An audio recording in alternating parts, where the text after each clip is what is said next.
Hey guys, and welcome back to the final vlog of 2020.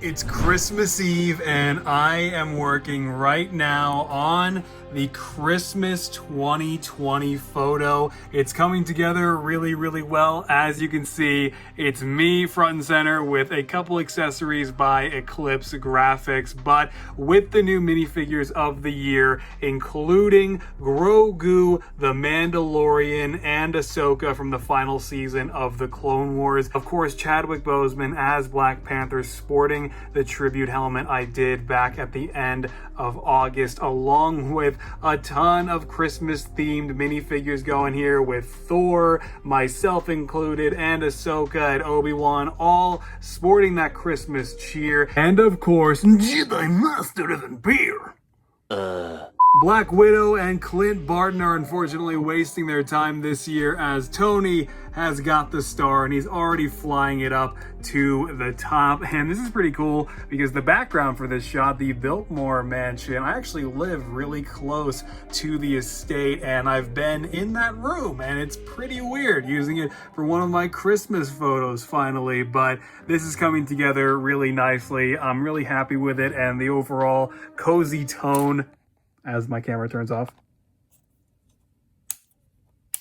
And the overall cozy tone that this has going, and so I think I'm pretty happy with it. I think I'm pretty content. Luke Skywalker and R2 back there, my Force Awakens R2 are making appearances, and I can't wait to make actual customs of Luke and Rosario Dawson's Ahsoka and Bo-Katan, and it's gonna make for one hell of a Christmas photo next year, that is for sure, but I'm loving how this one is turning out. Tomorrow for sure. It's Christmas Day, everyone. Had a really good Christmas so far, and honestly a picture perfect Christmas too, because in addition to it just being a great day with the family and everyone being happy, it is snowing again, but now on Christmas Day. Check this out. It's snowing. It's real great. Cannot believe it is also snowing on Christmas Day here too, because generally in the mountains here in the Carolinas, the Western Carolinas of the East Coast, when snow does come, it is usually very short-lived. It might last for a day and then it melts swiftly almost every time. But it's snowing more, and I know many of you guys live in snow all year round, it seems, somehow. Based on some of the crazy comments of people who seem to live on Hoth, but this is a new thing for us, especially on Christmas Eve and now Christmas Day. It is definitely a very Merry Christmas, and I would say one of the best Christmases that we've had in a few years, so this is really cool. All right, it's been a few days since Christmas and I got a few package drops in since, but one actually, I think it was on Christmas Eve, a second package drop from Nate's Minifigs, including his new Night Owl helmet, Grogu, who got a little bit busted up, but that's okay. As you can see, we've got more Mando parts from him though, including Din Djarin's belt, more Boba Fett armor pieces, and General Mando chest plates. I mean, I think there's a version 2 of Boba's chest in here. I'm pretty sure that's what these are. And then you've also got a bunch of additional gauntlet pieces, rangefinders, knee pads, all so amazingly useful, and I cannot thank Nate enough. I'm really glad that I'm basically going to be doing next to no sculpting for the foreseeable future of Mandalorian Season 2 customs, and so huge thanks to him. Check out natesminifigs.com. It'll be linked down below. But we've also got another package from Tuminio that I ordered a few weeks back, including his new Beskar Spears, Mando Vibro Daggers, the upscaled jetpacks, and he actually left the magnets separately, so I think he might have seen my Instagram story where I posted that one of the jetpacks I had received unfortunately was not compatible with my pre-existing Mandalorian custom, so huge thanks to Min for being so considerate if that is the case. And then also we've got more Mando helmets right here as well. I seriously cannot wait to paint one of those up eventually. eventually one day to update my Mando Season 2 Mando, and then also a couple cowls here for the Robert Pattinson Batman minifigs. Not quite sure if I'll be using these next year or in 2022 or anything, but I wanted to make sure that in case I did decide to go with this option, I had a couple of these cowls on hand. And then I also ordered a couple final sets of his original Mando Season 2 armor. So you've got the smaller jetpacks here as opposed to the new bigger ones, and then also a couple more of those chest plates that I had used for my Mando Season 2 minifigure. And so one of them unfortunately got busted up in the mail, which is totally okay. As you might remember with my Din Djarin, I did not use it in that current form anyway, so that's totally okay. And then also you can see I've also got the Remy suit, the black symbiote suit from Spider-Man 3 by Phoenix Customs. I was so excited to pre-order this one earlier this year, and now to finally have it in hand in all of its fantastically designed mesh-filled glory. It is just really exciting. Seriously, the mesh texture running throughout those minifigs that he does, the Spider-Man suits, is always amazing to see. And honestly, since as far back as I can remember, a black Remy suit, symbiote suit Spider-Man minifigure has always been something that I've really wanted to have as part of the collection. And then also, finally, all the way over here on the right, we've got a couple, actually 3 clone heads from Lego Star Wars Fanatics. And so you've got these really great, I think they're either digital or UV printed copies of the Tamira Morrison heads that were released with the 501st Battle Pack this year. Except of course you've got Fives, Jesse, and I believe this one is Commander Cody, all with the respective markings, the scars, the tattoos, Fives goatee, it's all there. And I can't wait to eventually apply those to my existing Clone Wars customs. Gotta paint the collars around their necks first though. And I have made a little bit more progress on Rosario Dawson's Ahsoka Tano, painting the majority of the likeness. I know not everyone is going to agree with the option of choosing dark orange, but I actually was going over this with a really fantastic designer over on Instagram, and we both agreed that the more realistic makeup that was used for Rosario Dawson's Ahsoka Tano in Mando Season 2 is probably a little bit more in line with the dark orange color that Lego used for their Star Wars Rebels Ahsoka actually, but this time for Rosario Dawson. And so I cannot wait to wrap up the sculpting work on these montrals and actually the Leku piece here, along with the eventual headband as well. And then really the rest of the making of Ahsoka should be fairly straightforward for the most part, because it's just a lot of painting and fabric work, but it'll still be tedious, still be time consuming, and a lot of work is to come with these Mando Season 2 minifigures, but I am so excited to continue. Finally, of course, I did want to show you guys my Christmas haul for 2020. Got some super cool stuff from the mother, from the sister, and my best friend, Corey Van Dyke. And as you can see, this is actually something that I picked up while I was out with the mother at Hobby Lobby. Honestly, a bunch of this stuff is from Hobby Lobby, so I guess this video is kind of sponsored by Hobby Lobby. But regardless, you can see here, I've got a hardcover from Corey of my favorite Star Wars book of all time. It's honestly become like a running meme with me, Darth Plagueis. I was actually never able to get the hardcover because I was not aware of how amazing this book was until 2018.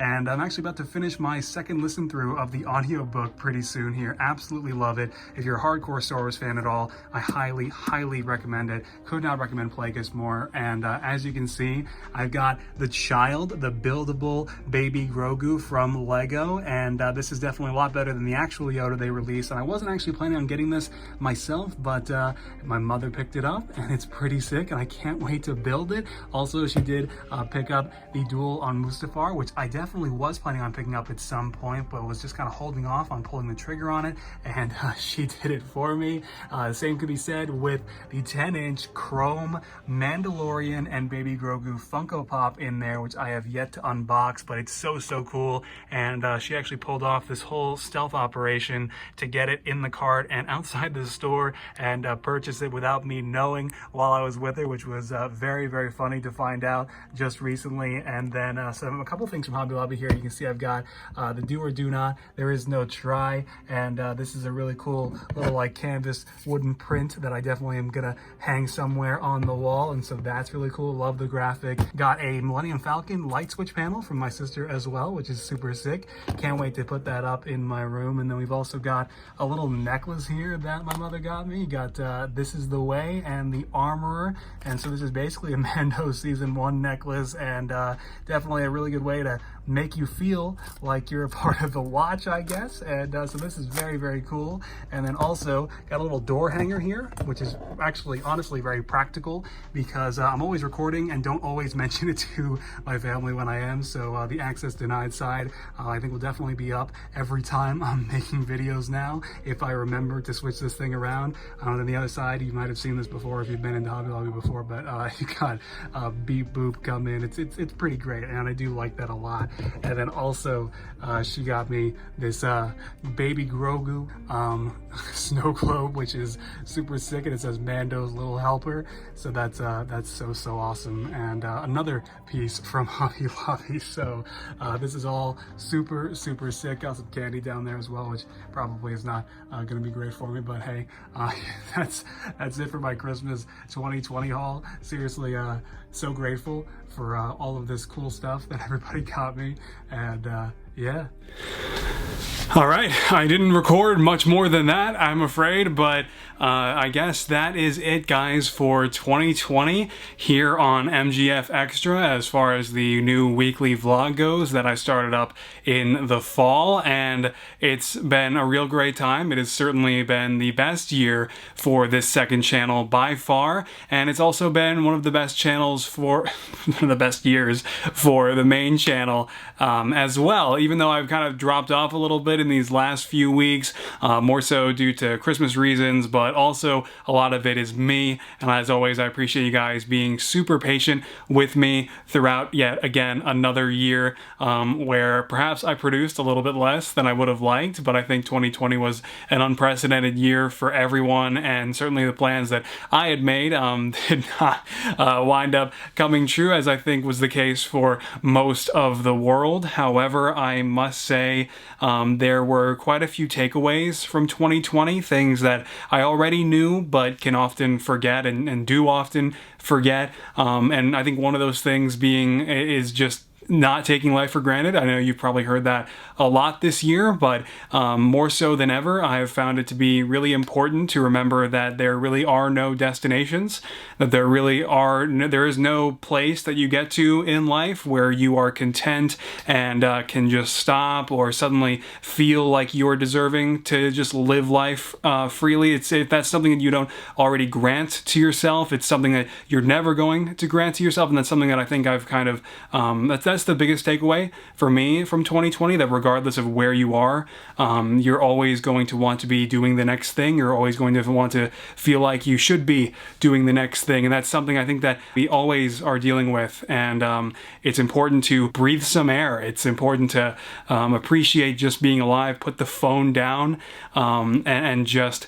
take a closer look at the life you already do have around you, despite its flaws. And that's really the biggest takeaway for me, but also the courage of this guy right behind me, Chadwick Boseman, who suddenly passed away over the fall, and the reveal that he had been staring death in the eye for upwards of 4 years before finally passing away after changing the world with his work and all of the projects that he took on so graciously and so humbly. And it was just something really special and bittersweet about Chadwick Boseman's passing. And that's why I hung that up back there, to always be reminded of it in case I forget that anything is possible. And despite all of the dark, unprecedented horrors of 2020, those two things I think remain true, to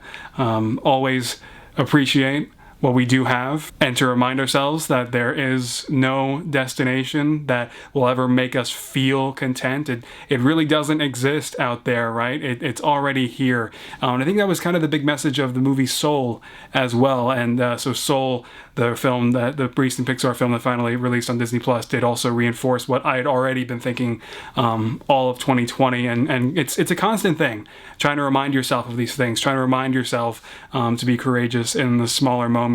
And so that's really, I think, 2020 in a nutshell, obviously not including all of the crazy things that happened, like the Clone Wars, the series that began all of this for me, that started all of this finally, after being gone for so many years, wrapped up and got its conclusion on Disney Plus in the greatest way we could have imagined, with the Siege of Mandalore and The Mandalorian Season 2 being everything we could have ever hoped for, and much, much more. Those are things that I think will always stand out to me in 2020. Those two things that brought nothing but pure joy as far as the things that I love go. And otherwise, taking MGF Customs in a whole new direction, finally opening up tutorials and different forms of content, and continuing to make things up as I go along, as you guys continue to be patient with me, has definitely remained true in 2020. But I'm going to try to be more organized in 2021 at the very least. I'm not really one for New Year's resolutions. I kind of hinted at that, I think, in the last vlog, or it might have been this vlog,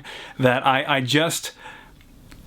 It doesn't matter that it's January 1st or that, you know, the year finally changed after 12 months. I've never been really too big on New Year's resolutions. It does not, if you feel the need to change, if you feel the need to change course or re-strategize or do better, or try to do better than you already are, I don't think January 1st matters. I don't think the change of the calendar has ever mattered. And so I think that's also important to remember. New Year's resolutions are great, but I think resolutions can and should occur in the moment whenever you feel ready. And hopefully you do feel ready in 2021. I know I'm always still trying to get there every day. I appreciate all of you guys so much for supporting my work and being here with me through another crazy year. Thank you for following the weekly vlog, and I will see you guys in the new year.